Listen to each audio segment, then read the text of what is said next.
I'm Jamie Aguilar. I've been a nurse with Providence for 9 years and with home health and hospice for the last 5 years. So when I started as a nurse for home health in 2017, quickly became aware of the issue of the unassigned list. So that's like the long list of maybe 20, maybe 80 or more patients every day who do not have a nurse available to see them.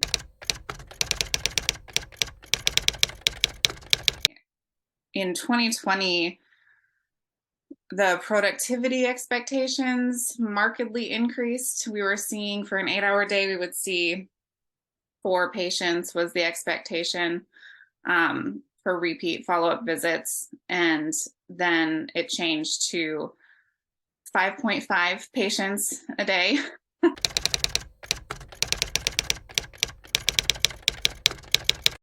Because we don't have nurses, the answer is, we're just not going to do labs anymore for these patients who need it.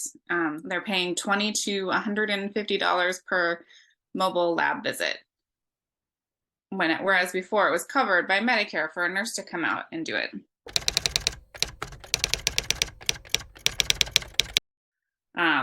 So management is saying, oh, well, instead of 3 times a week, can we just see them once a week and have the caregiver or the patient do the rest of the care the rest of the time?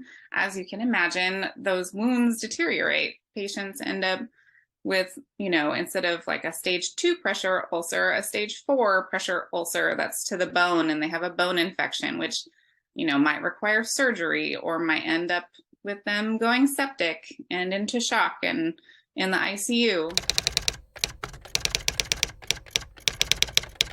We are really struggling. For certain teams on the west side of Portland, there's 1 nurse working every day, and usually there would be 5 or 6 nurses. So what's happening is you have nurses who are feeling like they are not doing a good job.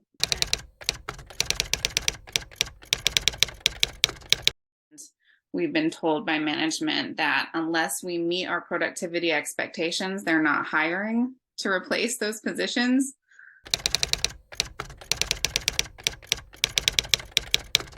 We just put forth our staffing proposal to have a staffing committee, and management has consistently refused to agree to that.